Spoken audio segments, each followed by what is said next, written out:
نحمده ونصلي على رسوله الكريم أما بعد فأعوذ بالله من الشيطان الرجيم بسم الله الرحمن الرحيم أفلا يتدبرون القرآن أم على قلوب أقفالها صدق الله العظيم رب اشرح لي صدري ويسر لي أمري واحلل عقدة من لساني يفقه قولي তানজিমুল উম্মাহ foundation কর্তৃক আয়োজিত 13তম হিফজুল কোরআন অ্যাওয়ার্ডের আজকের এই চমৎকার আয়োজনে এই চমৎকার অনুষ্ঠানে আপনারা যারা উপস্থিত হয়েছেন আপনাদের সবাইকে জানাচ্ছি আন্তরিক শুভেচ্ছা এবং মোবারকবাদ। আহলান ওয়া সাহলান ওয়া মারহাবান বিকুম ফি হাযাল লিকা আত-তাইয়্যিব আল মুবারাক। আমি শুরুতে আল্লাহ রাব্বুল ইজ্জা ওয়াল জালালের দরবারে শুকরিয়া জ্ঞাপন করছি যিনি আমাদেরকে এরকম চমৎকার একটি বরকতময় প্রোগ্রামে একত্রিত করেছেন। আমরা সবাই পড়ছি কালিমাতুশ শুকর আলহামদুলিল্লাহ। আল্লাহ তাআলার দরবারে শুকরিয়া জ্ঞাপনের পাশাপাশি আমি আজকের প্রোগ্রামের যারা অর্গানাইজার আয়োজক তাদেরকে অন্তরের অন্তঃস্থল থেকে শুকরিয়া জানাতে চাই। এরকম চমৎকার প্রোগ্রামে আমাকে ইনভাইট করবার জন্য আমি অত্যন্ত সম্মানিত বোধ করছি। এরকম চমৎকার একটি কোরআনের প্রোগ্রামে অংশগ্রহণ করার সুযোগ পেয়ে আজকের প্রোগ্রামে উপস্থিত আছেন তানজিমুল উম্মাহ ফাউন্ডেশনের সম্মানিত পরিচালনা পর্ষদ, উপস্থিত আছেন তানজিমুল উম্মাহ ফাউন্ডেশনের সম্মানিত শিক্ষকবৃন্দ, শুভাকাঙ্ক্ষীবৃন্দ, অভিভাবক মণ্ডলী এবং হেফজ কমপ্লিট করা শিক্ষার্থী বন্ধুরা, সাংবাদিক বন্ধুরা, ভলান্টিয়ার্স, আমি সবাইকে আবারও অন্তরের অন্তঃস্থল থেকে শুভেচ্ছা জানিয়ে শুরু করছি। শুরুতে আমি আজকের প্রোগ্রামের যারা মধ্যমণি, যারা হুফাজুল কোরআন, যারা অ্যাওয়ার্ড রিসিভ করেছে তাদেরকে আমি অফিসিয়ালি কংগ্রেচুলেট করতে চাই, অভিনন্দন জানাতে চাই যে তোমরা অনেক বড় একটি অর্জন ইতিমধ্যে সম্পন্ন করেছো, আলহামদুলিল্লাহ। এটা একটা হিউজ মাইলস্টোন। এটা যে কত বড় একটা নেয়মা বা সৌভাগ্য এটা কল্পনা করা যায় না। যে কোরআনকে বলা হয় এটা বিয়ন্ডলেস, বাউন্ডলেস, বটমলেস, মহাবিশ্বের মহাবিশ্বয় মহাগ্রন্থ আল কোরআন আল কারিমকে তোমরা তোমাদের সিনায় ধারণ করেছো। এটা অনেক বড় সৌভাগ্যের একটা ব্যাপার। আল্লাহ তাআলা ইরশাদ করছেন, ইন্না নাহনু নাযালনা যিকরা ওয়া ইন্না লাহু লাহাফিযুন। নিশ্চয় আমি এই কোরআনকে নাজিল করেছি এবং এই কোরআন আল করিমকে সংরক্ষণের দায়িত্ব আমি নিজেই নিয়েছি। কোরআন আল করিমকে পৃথিবীতে প্রিজার্ভ করা বা সংরক্ষণ করা এটা আল্লাহ তাআলা তোমাদের মাধ্যমে করেছে। আলহামদুলিল্লাহ সুম্মা আলহামদুলিল্লাহ। এটা অনেক বড় সৌভাগ্যের ব্যাপার এবং সবার নসিবে এটা থাকে না। যাদেরকে আল্লাহ তাআলা পছন্দ করেন, যারা চুজেন পার্সোনালিটি টু আল্লাহ সুবহানাহু ওয়া তাআলা, শুধুমাত্র কেবলমাত্র একমাত্র তাদেরকেই আল্লাহ তাআলা এই সৌভাগ্য দান করেন। তো এই যে মাইল ফলক তোমরা স্পর্শ করেছো এটা তোমাদের জীবনের অনেক বড় একটা অর্জন এবং নানা ধরনের খুশ নসিব তোমাদের ব্যাপারে ঘোষিত হয়েছে হাদিসে। আল মাহিরু বিল কোরআন মা আসসাফারাতিল কিরামিল বারারা ইকরা ওয়ারতাকি ওয়ারাত্তিল কামা কুনতা তুরাত্তিলু ফিদ দুনিয়া ফাইন্না মানজিলাতাকা ফি আখিরি আয়াতিন তাকরাউহা। আজকের এই অ্যাওয়ার্ড গিভিং সেরিমনিতে এসে তোমাদের কত ভাল লাগছে। সবার চেয়ে তোমরা আলাদা, স্পেশাল পোশাক তোমাদের জন্য ক্রেস্ট দেয়া হয়েছে, সামনে এসে ফটো সেশনে অংশগ্রহণ করছো। এর চেয়েও অনেক বড় একটা কনফারেন্সে, এর চেয়েও অনেক বড় একটা কনভেনশন হলে, এর চেয়ে অনেক বড় আয়োজন করে সেদিন তোমাদেরকে বলা হবে ইকরা ওয়ারতাকি ওয়ারাত্তিল কামা কুনতা তুরাত্তিলু ফিদ দুনিয়া। পড়ো, ধীর স্থির ভাবে পড়ো, যেমনি দুনিয়াতে পড়তে তার তিলের সাথে। ঠিক যতটুকু পড়বে ততটুকু করবা, আল্লাহর সান্নিধ্য তোমরা পাবে। যতটুকু পড়বে ঠিক ততটুকু জান্নাতে তোমাদের ভবনগুলো উঁচু হতে থাকবে। আল্লাহু আকবার। এখন তোমাদের কেমন ফিল হচ্ছে? এই দুনিয়াতেই যদি এত চমৎকার অ্যাওয়ার্ড গিভিং সেরিমনিতে তোমাদেরকে সম্মান দেয়া হয়, সেদিনের সেই প্রোগ্রামে যদি তোমরা অংশগ্রহণ করতে পারো কেমন লাগবে তোমাদের? বলো, ভাল লাগবে সেদিন? আমরা সেদিনের সেই মাহেন্দ্র ক্ষণে যেন আমরা রিওয়ার্ডেড হতে পারি, পুরস্কৃত হতে পারি, সেই প্রত্যাশা আমরা আল্লাহর কাছে রাখছি। আমরা সবাই পড়ছি আল্লাহুম্মা আমিন। তো এই যে বিশাল এক কর্মযজ্ঞ তোমরা শেষ করেছো, আল্লাহর কালামকে তোমরা হেফজ করেছো, এখানেই শেষ নয়। This is just beginning. এটা কেবল শুরু। এটা কেবল কি? এটা কেবল শুরু। এই যে মাইল ফলক তোমরা স্পর্শ করেছো, এরপরে অনেক দূর তোমাদেরকে যেতে হবে। মাইলস টু গো, অনেক দূর যেতে হবে। এখন যেটা তোমাদের করতে হবে, কনসিস্টেন্ট রিভিশনে থাকতে হবে, মোরাজা করতে হবে এই কোরআনকে। এই কোরআনকে হেফজ করে ফেলা এটা সহজ, কিন্তু এটাকে টিকিয়ে রাখা বড্ড কঠিন। আমরা অনেক হাফেজে কোরআনদের সাথে পরিচয় হয়, তারা বলে যে শেখ হেফজ করেছিলাম কিন্তু এখন মনে নাই, ভুলে যায়। তো তো হেফজ করে ফেলাটা সহজ, কিন্তু এটা সিনায় রাখা মরণ অবধি, যতদিন দুনিয়াতে বেঁচে থাকি ঠিক ততদিন এই কোরআনকে প্রিজার্ভ করা, সিনাতে রাখা, এটা বড্ড কঠিন, অনেক বড় চ্যালেঞ্জ এটা তোমাদের জন্য। সো এই continuous revision of the holy Quran, এটা তোমাদের লাগবে। আল মুদাওয়ামাতু আলা কিরাআতিল কোরআন, প্রতিদিন ডেইলি বেসিসে এটা তোমাদের ডেইলি ওজিফা করে নিতে হবে। আমি সম্মানিত অভিভাবকবৃন্দ যারা আছেন তাদেরকেও বলবো যে এটা একটা টিম ওয়ার্ক, আপনাকেও হেল্প করতে হবে এখানে। আপনার বাচ্চা কোরআন তেলাওয়াত করবে, আপনাকে শোনাবে, আপনি তাদেরকে শোনাবেন, এই টিম ওয়ার্কের মধ্য দিয়ে এই কোরআন প্রিজার্ভ হবে, এটা থাকবে। এটা বড্ড জটিল।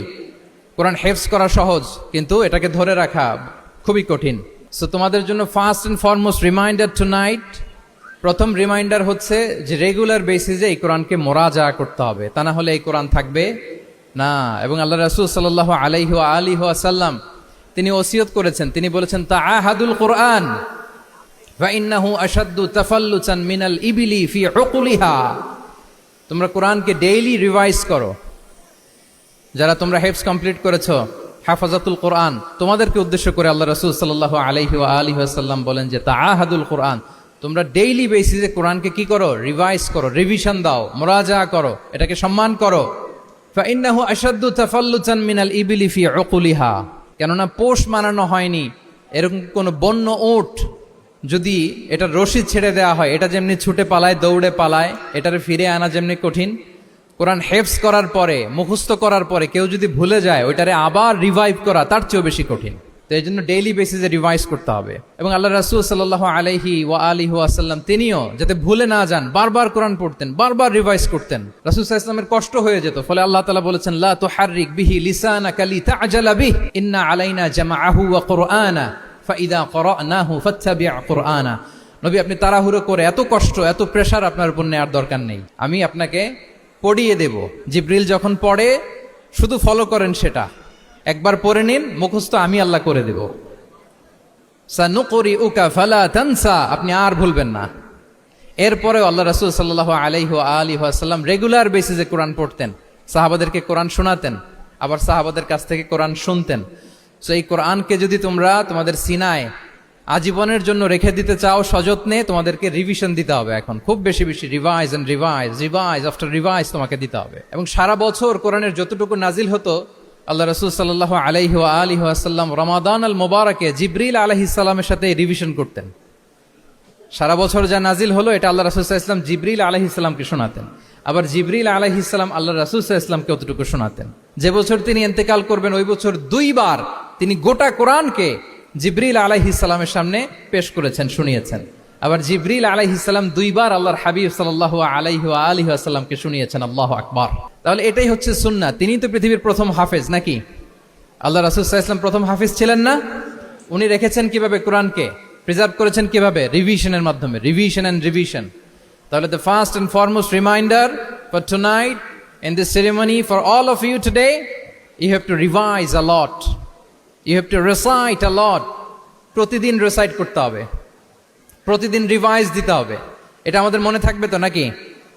শিক্ষার্থী বন্ধুরা আওয়াজ করো, মেক এ নয়েজ, মনে থাকবে ইনশাআল্লাহ বিইذنিল্লাহ। তাহলে প্রথম কাজ হচ্ছে আমাদেরকে রিভাইজ করতে হবে। পাশাপাশি এই যে 114 সূরা তোমরা এই সিনার ভিতরে নিয়ে নিলা, মুখস্থ করে ফেললা, আল্লাহ তাআলা যা বলার তিনি সব এই কোরআনে বলে দিয়েছেন, নতুন করে আর কিছু বলবেন না। এটা তো দ্য লেটেস্ট রিভিলেশন, এরপরে আর কোনো ওহী আসবে না, প্রত্যাদেশ আসবে না। ফলে আল্লাহ তাআলা আমাদেরকে যা বলার সব বলে দিয়েছেন। মুখস্থ করার বড় কাজ এখন যেহেতু শেষ, এবার আমরা বোঝার জন্য উঠে পড়ে লাগবো। কোরআনকে বুঝতে হবে আমাদের মাতৃভাষায়। এই কোরআনের মর্মবাণী, মর্মার্থ, আল্লাহ তাআলা কি ডুজ এন্ড ডোন্টস আমাদের জন্য দিয়েছেন, কি করা যাবে, কি করা যাবে না, সব তিনি বলে দিয়েছেন। এটা আমাদেরকে বুঝতে হবে। আমরা গত বছর একটা বই লিখেছি এক নজরে কোরআন নামে।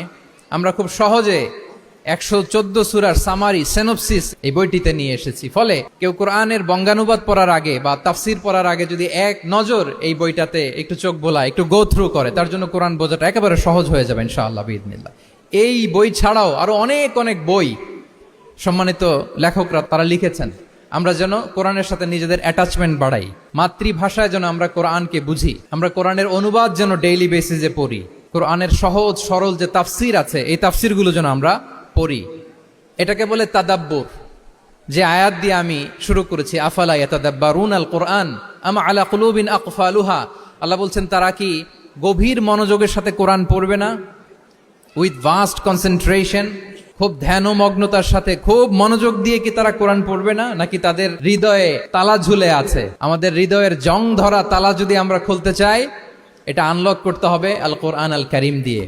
তাহলে প্রথম রিমাইন্ডার হচ্ছে রিভিশন। আমার প্রিয় হাফেজ ভাই এবং বোনেরা, আমরা যেন রিভিশন দেই বেশি বেশি। 2 নম্বর কথা হচ্ছে আমরা যেন কোরআনের মর্মবাণী বাংলায় বুঝবার চেষ্টা করি, কোরআনের তাফসির যেন আমরা পড়ি, আমরা যেন তাদাব্বুরে কোরআন করি, কোরআনের যে রিফ্লেকশনগুলো আছে এগুলো যেন আমরা ধারণ করতে পারি। তাদাব্বুর শব্দটা বেসিক্যালি এসেছে আরবি শব্দ দুবুর থেকে। দুবুর, দুবুর শব্দের অর্থ হচ্ছে পেছন, যে কোনো জিনিসের পেছনকে বলে, আমাদের পেছনটাকেও বলে দুবুর। তো তাদাব্বুরে কোরআন মানে হচ্ছে কোরআনের যে বাহ্যিক আয়াতের যে অর্থ, এর পেছনের যে গল্পটা, পেছনের যে রহস্য, এই আয়াতের পেছনের যে রহস্য, এটাকে উদ্ঘাটন করার চেষ্টা করা, আত্মনিমগ্ন হওয়া কোরআনের রহস্য উন্মোচনের জন্য, ধ্যানমগ্ন হওয়া, খুব গভীর মনোযোগ দিয়ে with vast concentration and attention কোরআনকে পড়াকে বলে তাদাব্বুরে কোরআন। তাহলে রিভিশনের পাশাপাশি আমাদেরকে তাদাব্বুরে কোরআন করতে হবে। কি পারা যাবে তো ইনশাআল্লাহ? এই কোরআন যে তোমাদেরকে কোথায় নিয়ে যাবে তুমি জানোই না, তোমার কোনো আইডিয়াই নাই এই যে কোরআন তোমাদেরকে কোথায় নিয়ে যেতে পারে। এবং শিক্ষার্থীদের জন্য গোটা বিশ্ব খোলা, the entire world is open for you. তোমরা বিশ্ব জয় করতে পারো, তোমরা ঢাকা বিশ্ববিদ্যালয়ে যাবে, তোমরা চট্টগ্রাম বিশ্ববিদ্যালয়ে যাবে। এই যে তোমাদের এক বড় ভাই বসে আছে, ডাকসুর ভিপি সাদিক কায়েম, ঢাকা বিশ্ববিদ্যালয়ে যে আমাদের কোরআনের আলো ছড়িয়ে দেওয়ার দরকার আছে না নাই বলো? তোমরা অক্সফোর্ডে যাবে, তোমরা এমআইটিতে যাবে, তোমরা হার্ভার্ডে যাবে, আমি হার্ভার্ডে গিয়েছি, এমআইটিতে গিয়েছি, তোমরা ইয়েল ইউনিভার্সিটিতে যাবে, সেখানে যে কোরআনের আলো ছড়িয়ে দিবে ইনশাআল্লাহ, বলি সবাই। তাহলে শিক্ষার্থীদের জন্য গোটা বিশ্ব খোলা। তুমি জানোই না যে আল্লাহ তাআলা তোমাকে কোথায় নেবে। খুত্তাতুল্লাহি আ'যামু মিন খুত্তাতিকুম, আল্লাহর প্ল্যান তোমার প্ল্যানের চাইতে অনেক অনেক বড়। তুমি জানোই না যে আল্লাহ তাআলা তোমাকে দিয়ে কোন খেদমত নিতে পারে। সো আমরা যেন তাদাব্বুরে কোরআন করি, কোরআনে যে আল্লাহ জেমসগুলো দিয়েছেন এগুলোর সাথে নিজেদের অ্যাটাচমেন্ট যেন আমরা বাড়াই, একটু একটু করে যেন পড়ি। এবং সাহাবা রিদওয়ানুল্লাহি তাআলা আলাইহিম আজমাইন, ওনাদের হ্যাবিট এটাই ছিল, ওনারা তাড়াহুড়ো করে কোরআন পড়তেন না, একটু একটু করে পড়তেন। তোমাদের তো 2 বছর কিংবা 3 বছরে হেফজ শেষ হয়ে যাওয়ার কথা নাকি? তাদের কয় বছর লেগেছে হেফজ করতে? 3 বছর। আচ্ছা, তোমরা কি জানো ওমরে ফারুক রাদিয়াল্লাহু তাআলা আনহু, উনি সূরা বাকারা হেফজ করতে সময় নিয়েছিলেন 12 বছর। ওনাদের অভ্যেস ছিল তারা তাদাব্বুরে কোরআন করে করে আগাতেন। 10 আয়াত পড়তেন, এটাকে মুখস্থ করতেন, এটার অর্থ বুঝতেন, এটার উপর আমল করতেন, এটাকে ধারণ করতেন, এটার উপর সাধনা করতেন, এটারে ডাইজেস্ট করা শেষ, এরপরে 10 আয়াত, আবার একই সিস্টেমে 10 আয়াত পরে এরপরে 10 আয়াত। এভাবে সূরা বাকারা শেষ করতে উনি সময় নিয়েছিলেন কয় বছর? 12 বছর। এবং যেদিন সূরা বাকারা কমপ্লিট করেছিলেন ওদিন উট জবাই করে সবাইকে খাইয়েছিলেন। সুবহানাল্লাহ বিহামদি। ওনারা কোরআন জানাটাকে সেলিব্রেট করতেন। আল্লাহু আকবার। সো আমরা যেন তাদাব্বুরে কোরআন করি। তাহলে আমার রিমাইন্ডারগুলো খেয়াল রাখতে হবে। 1 নম্বরে কি বলেছি? Revision. Let's say all together. 1 নম্বরে কি ছিল? রিভিশন। 2 নম্বরে তাদাব্বুরে কোরআন। সবাই বলি 2 নম্বরে কি ছিল? তাদাব্বুরে কোরআন। বুঝে বুঝে কোরআনের মেসেজগুলোকে হৃদয়ঙ্গম করা, একটু একটু করে হৃদয়ঙ্গম করা, একবারে সব না। কারণ কোরআন নাজিলও হয়েছে একটু একটু করে। হাসাবা হাওয়াইজিল বাশার, মানুষের যত প্রয়োজন ছিল প্রয়োজনের প্রেক্ষাপটে চাহিদার আলোকে একটু একটু করে 23 বছরের লম্বায় লং পিরিয়ড অফ টাইমে কোরআন নাজিল হয়েছে। কোরআন কিন্তু তাওরাত, জাবুর, ইনজিলের মতো, তাওরাতের মতো, জাবুরের মতো কিন্তু কোরআন একবারে নাজিল হয়ে যায়নি। তাওরাত, জাবুর কিন্তু একবারে এট এ টাইমে নাজিল হয়েছে, কিন্তু কোরআন নাজিল হয়েছে কত বছরের সময় নিয়ে? 23 বছর, 23 ইয়ার্স। 23 বছরের লং পিরিয়ড অফ টাইম নিয়েছে। গারে হেরাতে প্রথমে শুরু, মক্কা থেকে প্রায় 10 কিলোমিটার উত্তর পূর্বে 634 মিটার উঁচু প্রথমে নাজিল হলো ইকরা বিসমি রাব্বিকাল্লাযী খালাক, read in the name of your lord who has created, পড়ো তোমার প্রভুর নামে যিনি শিখিয়েছেন। এই তো নাজিল হতে লাগলো, কখনো মক্কায়, কখনো মদিনায়, কখনো ঘরে, কখনো বাইরে, কখনো মরুভূমিতে, কখনো বাজারে, কখনো যুদ্ধের ময়দানে। রাসূল যেখানে, সাথে সাথে কোরআনও সেখানে, একটু একটু করে। আল্লাহ রাসূল সাল্লাল্লাহু আলাইহি ওয়া আলিহি ওয়াসাল্লাম উনি ওনার জীবনে, পরিবারে, সমাজে যখনই কোনো সংকটের মুখোমুখি হয়েছেন তখনই সমাধান হয়ে হাজির হয়েছে কোরআন। সুবহানাল্লাহ বিহামদি। যখনই সংকট তখনই কি কোরআন। যখনই কোনো প্রবলেম ফেস করেছেন, কোরআন, কারণ কোরআন হচ্ছে দ্য প্রবলেম সলভিং মেথোডোলজি। যখনই সমস্যা, সমাধান নিয়ে হাজির হয়েছে কোরআন। তাহলে আমরা যেন তাদাব্বুরে কোরআন করি। পৃথিবীর সবচাইতে ইন্টারেক্টিভ বুক এটা, একটু একটু করে নাজিল হয়েছে, খুবই জীবন ঘনিষ্ঠ। তোমরা যত পড়বে, যত রিসার্চ করবে, যত এক্সপ্লোর করবে, তত এই জ্ঞান, এই নলেজ, এই রহস্য তোমাদের কাছে ধরা দেবে। তাহলে 1 নম্বরে হচ্ছে রিভিশন, 2 নম্বরে হচ্ছে তাদাব্বুরে কোরআন, যেটা বলেছি যে এটা ইন্টারেক্টিভ বুক। যখনই রাসূল সাল্লাল্লাহু আলাইহি ওয়াসাল্লাম সমস্যার সম্মুখীন হয়েছেন, তখনই কোরআন আলোকবর্তিকা হয়ে হাজির হয়েছে। এবং কোরআনকে আল্লাহ আলো বলেছেন অনেক জায়গায়, ওয়া আনসালনা ইলাইকুম নূরাম মুবিনা, নূর বলেছেন আল্লাহ তাআলা, এটা আলোকবর্তিকা।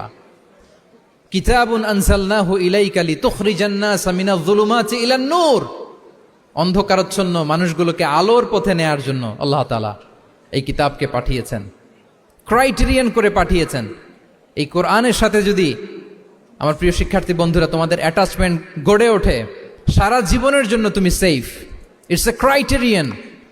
কোরআন পড়লে, কোরআন জানলে কোনটা সত্য কোনটা মিথ্যা কোরআনের লেন্স দিয়ে তুমি পরখ করতে পারবে। এটাকে আল্লাহ তাআলা বলেছেন আল ফুরকান, তাবারাকাল্লাযী নাযালাল ফুরকানা আলা আবদিহি লিয়াকুনা লিল আলামিনা নাযীরা।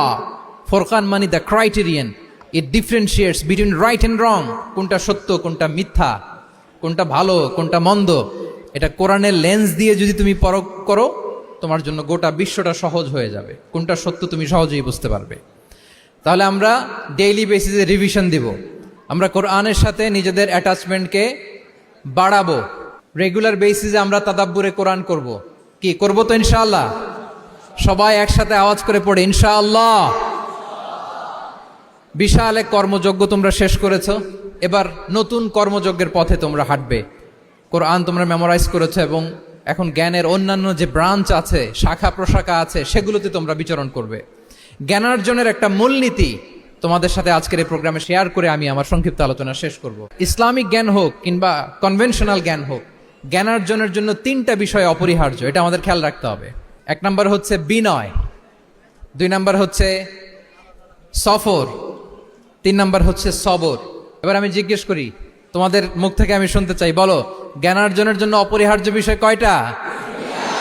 1 নম্বরে বিনয়, 2 নম্বরে সফর, 3 নম্বরে সবর। এই 3টাই লাগবে। বিনয়ী হইতে হবে, ডাউন টু আর্থ হইতে হবে। বিনয়ী না হলে, মুতাওয়াদি না হলে আল্লাহ তাআলা এলেমের নূর দিয়ে ওই ব্যক্তিকে ধন্য করেন না। বিনয়ী হইতে হবে। বলা যাবে না যে আমি সব শিখে ফেলছি, আমি সব জানি, আসলে কিছুই জানি না, আসলে কিছুই জানি না। অনেক পড়াশোনা করার একটা বড় সুবিধা হচ্ছে আমি যে কিছুই জানি না এটা জানা যায়। যারা অনেক পড়াশোনা করে, গভীর জ্ঞান অর্জন করে, অনেক পড়াশোনা করার একটা বড় ফায়দা হচ্ছে যে এটা জানা যায় সব শেষে যে আমি কিছুই জানি না। আবুন নাওয়াস একটা চমৎকার কবিতা লিখেছেন। উনি বলেছেন, ফাকুল লিমান ইয়াদদাঈ ফিল ইলমি ফালসাফাতান হাফিজতা শাইআন ওয়া গাবাত আনকা আশিয়াউ। যে বলে যে আমি সব জানি, তুমি তার বৃদ্ধাঙ্গুলি দেখিয়ে বলা তুমি কিছুই জানো না, তুমি অল্প কিছু জেনেছো। মহাবিশ্বের অনেক রহস্য তোমার কাছে এখন অধরা, এখনো অধরা, অজানা। ওয়া ফাওকা কুল্লি যী ইলমিন আলিম, জ্ঞানীর উপরও জ্ঞানী আছে, জাননেওয়ালার উপরও জাননেওয়ালা আছে। তাহলে বিনয় যেন আমাদের পোশাক হয়, আমরা যেন বিনয়ী হই। আমরা যার কাছ থেকে নলেজ নিব, ইলম নিব, তার কাছে বিনয়ী হইতে হবে। যেই পাত্রে পানি ঢালবো এটা থাকবে নিচে, আর যেই গ্লাস থেকে ঢালা হবে ওইটা থাকে উপরে। মুসা আলাইহিস সালাম একবার বনি ইসরাইলের মাঝে আলোচনা করছিলেন। হঠাৎ এক লোক বলে যে, ইয়া নবী আল্লাহ, মান আ'লামু ফিল আরদ, বর্তমান পৃথিবীতে সবচেয়ে বড় জ্ঞানী কে?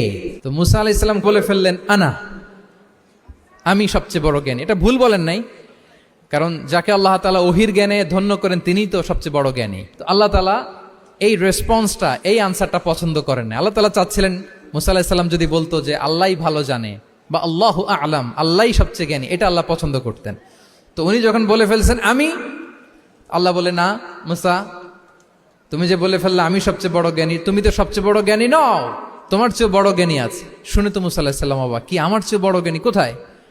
আল্লাহ বললেন, ইযহাব ইলা মাজমাইল বাহরাইন, 2 সাগরের মিলনস্থলে যাও, ওখানে আমার এক বান্দা আছে ইসমুহু খাদির। ওই খাদির, যারে আমরা বাংলায় খিজির বলি আর কি, এই খিজির তোমার চেয়েও জ্ঞানী। আল্লাহু আকবার। আপনারা সূরা কাহাফের তাফসীর পড়লে জানতে পারবেন। গেলেন, নৌকার মধ্যে বসা, হঠাৎ একটা চড়ুই পাখি এসে সাগরের পানি খাচ্ছে। অনেক, to make the long story short, বড় স্টোরিকে আমি ছোট করে বলছি। দুইজন নৌকায় বসা, একটা চড়ুই পাখি এসে সাগরের পানি খায়। তো খিজির আলাইহিস সালাম বললেন, মুসা, চড়ুই পাখিটা দেখতে পাচ্ছ? মুসা আলাইহিস সালাম বললেন, হ্যাঁ দেখতে পাচ্ছি। চড়ুই পাখি যে পানি খেলো এইমাত্র, এটা দেখেছো? হ্যাঁ দেখেছি। পানি খাওয়ার কারণে চড়ুই পাখির চঞ্চুতে, মানে ঠোঁটে যে একটু সাগরের ছিটে ফোটা পানি লেগেছে, দেখেছো? মুসা আলাইহিস সালাম বললেন, হ্যাঁ দেখেছি।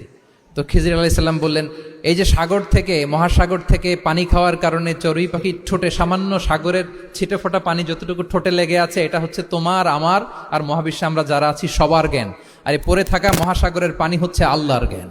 চড়ুই পাখির ঠোঁটে লাগা পানি তোমার, আমার আর পৃথিবীর সবার, আমাদের যে জ্ঞান আল্লাহ দিয়েছেন এটা। আর মহাসাগরের পানিগুলো কার জ্ঞান? ওয়ামা উতীতুম মিনাল ইলমি ইল্লা কালিলা।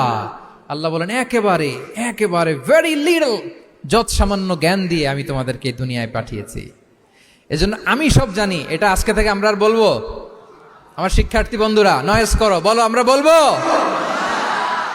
আল্লাহু আ'লাম, আল্লাহ ভালো জানেন। সাহাবাদের এই বৈশিষ্ট্য ছিল, ওনারাও বলতেন আল্লাহু ওয়া রাসূলুহু আ'লাম, আল্লাহ এবং আল্লাহ রাসূল ভালো জানেন। এবং আমাদের ক্লাসিক স্কলারদের এই বৈশিষ্ট্যটা ছিল, অনেক প্রশ্নের উত্তর ওনারা দিতেন না। আমাদেরকে তো প্রশ্ন করলে আমরা হুটহাট উত্তর দিয়ে দিই। অন এন অ্যাভারেজে 10টা প্রশ্ন করলে ইমাম মালিক এর মধ্যে অধিকাংশ প্রশ্নের উত্তরে বলতেন আনা লা আ'লাম, আমি জানি না। আমি জানি না এটা যখন আমরা বলতে শিখি, তখনই বেসিক্যালি আমরা নলেজেবল হয়ে উঠি, জ্ঞানী হয়ে উঠি।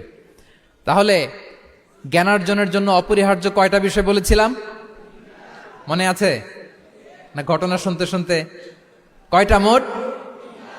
1 নম্বরে বিনয়। আমরা বিনয়ী হব। আওয়াজ করে বলি, আমরা কি হব? আমরা বিনয়ী হব। এই যে আমরা কোরআন হেফজ করলাম, এরপরে তুমি যদি বুখারী হেফজ করো, মুসলিম হেফজ করো, এটা তোমার বাহ্যিক জ্ঞান অর্জন হয়েছে। জ্ঞানের দুইটা সাইড, একটা ইন্টারনাল নলেজ আর একটা হচ্ছে এক্সটার্নাল নলেজ। বাহ্যিক জ্ঞান এটা হয়েছে, আরেকটা আছে ইন্টারনাল নলেজ, এটাকে বলে অন্তর্নিহিত জ্ঞান। ইলমে লাদুন্নি ওয়া আল্লামনাহু মিন লাদুন্না ইলমা। এইটা শুধু কোরআন হেফজ করলেই হয় না, এটা কোরআন পড়ার পরে, হাদিস পড়ার পরে, এগুলোর উপর আমল করার পরে, বছরের পর বছর সাধনা করার পরে আল্লাহ তাআলা কোনো ব্যক্তিকে ইলমের নূর দেন। এটা এত সহজ না। আমরা এক্সটার্নাল নলেজ, বাহ্যিক জ্ঞান খুব সহজেই রিসিভ করতে পারি, কিন্তু ইন্টারনাল নলেজ, যেটা অন্তর্নিহিত জ্ঞান, যেটা তোমার দূরদৃষ্টি বাড়াবে, তোমার ফেরাসাত বাড়াবে, তোমার বিচক্ষণতা বাড়াবে, তোমার ফারসাইটেডনেসকে বাড়াবে, ওই অন্তর্নিহিত জ্ঞানের জন্য বছরের পর বছর সাধনা করতে হয়। সো আমরা যেন বিনয়ী হই, এটা হচ্ছে নাম্বার 1। 2 নাম্বার কি বলেছিলাম? সফর। ফানজুরু কাইফা কানা আকিবাতুল মুকাজ্জিবিন। আল্লাহ বলে সফর করো, সিরু ফিল আরদ, ট্রাভেল করো। ট্রাভেল করলে তোমার চোখ খুলে যাবে। তুমি যদি পেট্রাতে যাও, জর্ডানের পেট্রায়, তোমার চোখ খুলে যাবে। তুমি যদি ফেরাউনের লাশ দেখে আসো, তুমি অবাক হয়ে যাবে। তুমি যদি জর্ডানের ডেড সি ঘুরে আসো, তুমি অবাক হয়ে যাবে। 1000টা বই পড়ে তুমি ওই জ্ঞান অর্জন করতে পারবে না, যেই জ্ঞান তুমি ট্রাভেলিং করে অর্জন করতে পারবে। তাহলে ভ্রমণ করতে হবে। আর 3 নম্বরে কি বলেছিলাম? সবর, মানে হার্ড ওয়ার্কিং হইতে হবে। পরিশ্রমের কোনো বিকল্প নাই। There is no alternative to be hard working. কোনো বিকল্প নেই, হার্ড ওয়ার্ক তোমাকে করতেই হবে, এটাই সবর। এই 3টা প্রশিক্ষণই আল্লাহ তাআলা মুসা আলাইহিস সালামকে দিয়েছিলেন। লম্বা ঘটনা, তিনি খিজির আলাইহিস সালামের সাথে সফরও করেছেন, ওনার কাছে যে বিনয়ী হয়েছেন, তারপরে বারবার উনি ধৈর্য হারা হয়ে যাচ্ছিলেন, আল্লাহ ধৈর্যেরও পরীক্ষা নিয়েছেন। তাহলে বিনয়, সফর এবং সবর, এই 3টা জিনিস জ্ঞানার্জনের জন্য অপরিহার্য। এই ফিচারগুলো দিয়ে, এই ক্যারেক্টারিস্টিক্সগুলো দিয়ে যেন আল্লাহ তাআলা আমাদেরকে ধন্য করে। আমরা সবাই পড়ি আমিন। আমরা আল্লাহর কোরআনকে যেভাবে হৃদয়ে ধারণ করতে পেরেছি, আমরা যেন কোরআনের তাদাব্বুরের মধ্য দিয়ে, কোরআনের রিফ্লেকশনগুলোর সাথে নিজেদের অ্যাটাচমেন্ট বাড়ানোর মধ্য দিয়ে আলোকিত মানুষ হতে পারি। আল্লাহ তাআলা আমাদেরকে তৌফিক দান করুক। আমি আবারও তানজিমুল উম্মাহ ফাউন্ডেশনকে অন্তরের অন্তঃস্থল থেকে শুভেচ্ছা জানিয়ে, এবং তোমাদের যে এই চমৎকার সাফল্য, এই সাফল্যর ধারাবাহিকতা কামনা করে, তোমাদের জন্য প্রাণ ঢালা অফুরান দোয়া এবং ভালোবাসা রেখে আমার সংক্ষিপ্ত আলোচনা এখানেই শেষ করছি। আল্লাহ তাআলা আমাদের সবাইকে কথাগুলো বোঝার ও আমল করার তৌফিক দান করুক। হাদা মা ইনদি ওয়াল ইলমু ইনদাল্লাহি।